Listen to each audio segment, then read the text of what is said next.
Hello friends, બધાને જય સ્વામિનારાયણ મારા તરફથી. હવે સહજાનંદ વિદ્યાલય તરફથી જે રસાયણમનો ઓનલાઈન અભ્યાસ ચાલે છે, જેમાં હાલ આપણે ચેપ્ટર 2નો અભ્યાસ કરી રહ્યા છીએ. બરાબર મિત્રો, જે પણ ચાલતું હશે એમાં રેગ્યુલરી રોજે રોજ તૈયાર કરી અને લખી તૈયાર કરતા હશો. રોજ રોજ કરશો તો વાંધો નહીં આવે મિત્રો. બરાબર, કંઈ નહીં, આગળ વાત કરીએ તો આપણે એ પરમાણુ બંધારણની અંદર લાસ્ટ થોમ્સનનો પરમાણુ નમૂનો સમજી ગયા હતા. બરાબર મિત્રો, શાની વાત કરી ગયા હતા? થોમ્સનનો પરમાણુ નમૂનો. હવે રુથર્ડફોર્ડનો પરમાણુ નમૂનો સમજતા પહેલાં આપણે કેટલાક વિકિરણોની વાત કરવાની છે. તો ચાલો જોઈએ. તો જુદા જુદા વિકિરણોનો ખ્યાલ, જુદા જુદા વિકિરણો છે એનો ખ્યાલ. તો 19મી સદી છે એના પૂર્વાર્ધમાં,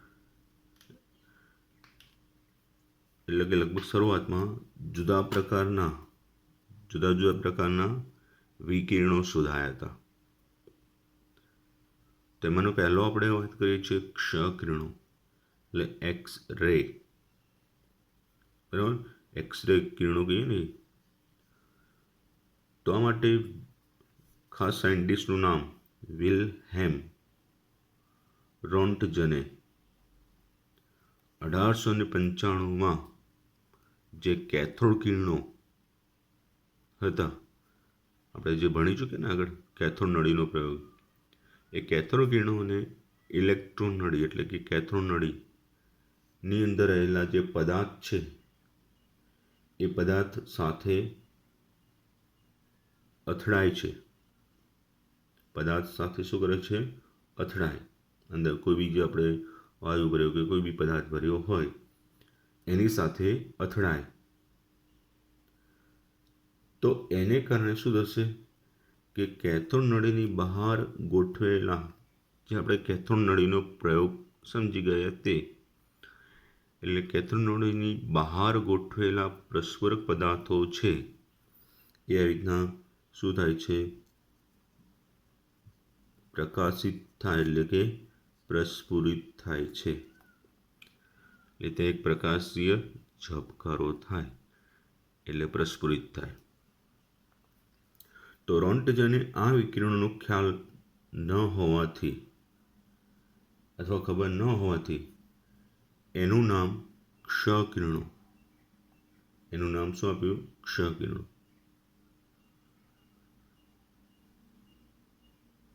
હવે અહીંયા જે બરાબર ધ્યાન આપજો,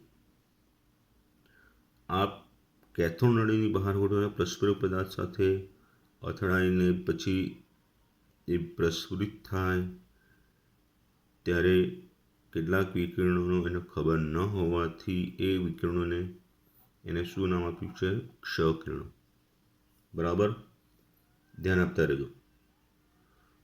તો ત્યાર પછી એના અભ્યાસથી એ નોંધવામાં આવ્યું કે કેથોડ કણો એટલે કે ઇલેક્ટ્રોન, બરાબર ધ્યાન આપજો, કેથોડ કણો કે ઇલેક્ટ્રોન જે લક્ષ્ય ધાતુ હોય, બરાબર, ટાર્ગેટ મેટલ, એ લક્ષ્ય ધાતુ એની સાથે શું કર્યું? અથડાય.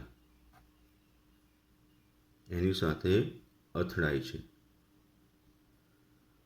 તો આ અથડામણને કારણે,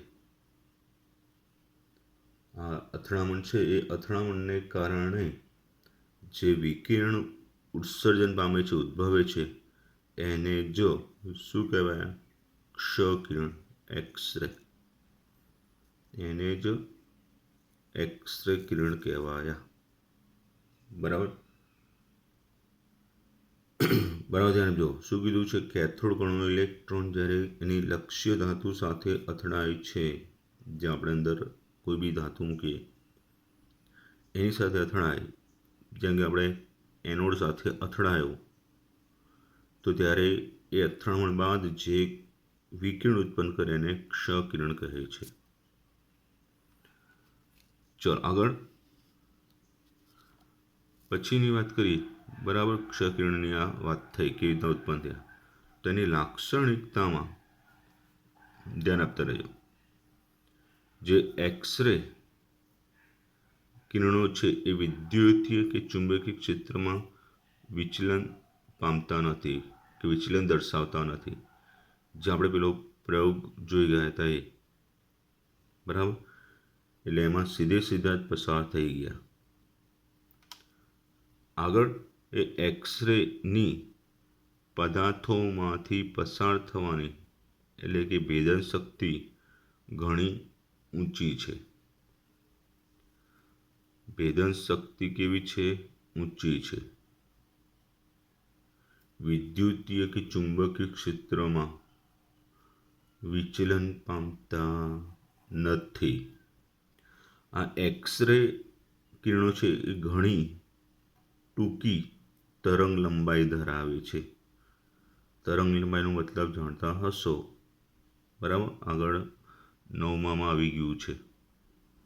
નહીં હોય તો આપણા ચેપ્ટરમાં આગળ ભણીશું. અને બીજું તો વિદ્યુતીય અને ચુંબકીય ખાસિયત પણ ધરાવે છે. કેવી? વિદ્યુતીય અને ચુંબકીય ખાસિયત ધરાવે છે. તો એના ઉપયોગની વાત કરીએ તો એક્સરે છે એમનો ઉપયોગ તો તમને ખબર જ છે કે આપણા શરીરમાં ક્યાંક તકલીફ હોય, બરાબર, દુખાવો થતો હોય તો આપણે પ્રાઇમરી રીતે શું કરાવીએ છીએ? ડૉક્ટર આપણાને એક્સરે પડાવે. તો એ એક્સરેનો ઉપયોગ ક્યાં થાય છે? વસ્તુઓ જે હોય એના આંતરિક ભાગોના અભ્યાસમાં. કારણ કે એમની ભેદન શક્તિ ખૂબ વધારે છે. તો મિત્રો આ થઈ એક્સરે કિરણોની વાત. બરાબર, તેની ખાસિયત વાત કરીએ, એનો ઉપયોગ તો વસ્તુના આંતરિક ભાગો છે એના અભ્યાસમાં, ઇન્ટરનલ ભાગોના. હવે આગળ વાત કરીએ છીએ. તો આગળ રેડિયો સક્રિય આલ્ફા વિકિરણો. રેડિયો સક્રિય આલ્ફા, બીટા, ગેમા વિકિરણો. તો હેનરી બેક્વેરેલ લગભગ 1852 થી 1908ના સમયગાળામાં તો એને અવલોકન કર્યું કે કેટલાક તત્વ એ આપમેળે જ એનામાંથી વિકિરણોનું ઉત્સર્જન કરે છે. આપમેળે. તો એ ઘટનાને શું કહેવાય છે? તો એ જે ઘટના છે એને રેડિયો સક્રિયતા કહે છે. શું કહે છે? રેડિયો સક્રિયતા. અને આવા તત્વોને રેડિયો સક્રિય તત્વ કહે છે. શું કહે છે? રેડિયોએક્ટિવ તત્વ.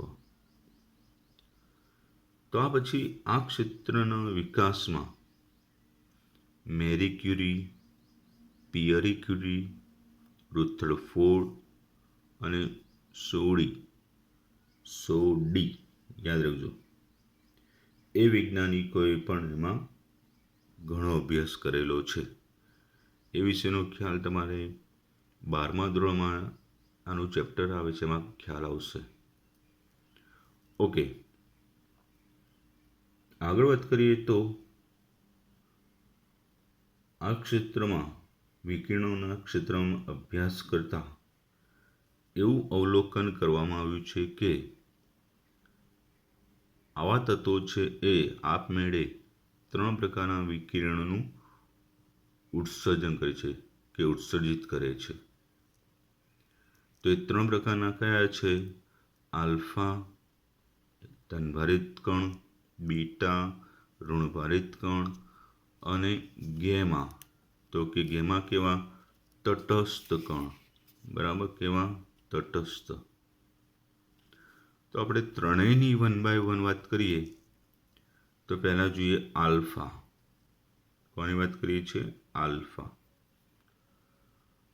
તો આ આલ્ફા કણો છે એ ખૂબ ઊંચી ઉર્જા, શક્તિ, એનર્જી ધરાવે છે.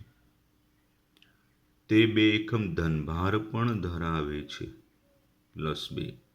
4 એકમ પરમાણુ દળ પણ ધરાવે છે. ખૂબ ઊંચી ઉર્જા ધરાવે છે. 2 એકમ ધનભાર ધરાવે છે. 4 એકમ એનું પરમાણુ દળ છે. અને તે પોતે ખાસ શું છે? એક ઘૂમતો હિલિયમ કેન્દ્ર. બરાબર, ઘૂમતો હિલિયમ કેન્દ્ર He2+. અને એની ભેદન શક્તિ ઓછી છે.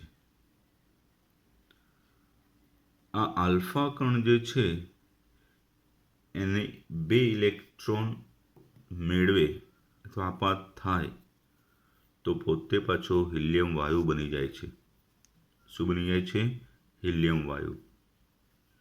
He2+, 2 ઇલેક્ટ્રોન ખૂટતા હતા, ઓછા હતા, એ ઉમેરાયા, મેળવ્યા, એટલે He ગેસ બની ગયો.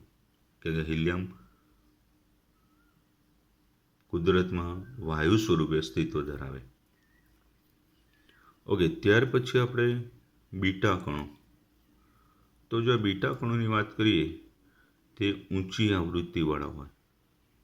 આવૃત્તિ ઊંચી એટલે એમની ઉર્જા પણ વધુ હોય. બરાબર, આવૃત્તિ છે, તરંગ લંબાઈ છે, બધા શબ્દો તમે 9માં ભણી ચૂક્યા છો. ન હોય તો આ ચેપ્ટરમાં આગળ આવશે જ. 1 એકમ ઋણભાર. કેટલા એકમ?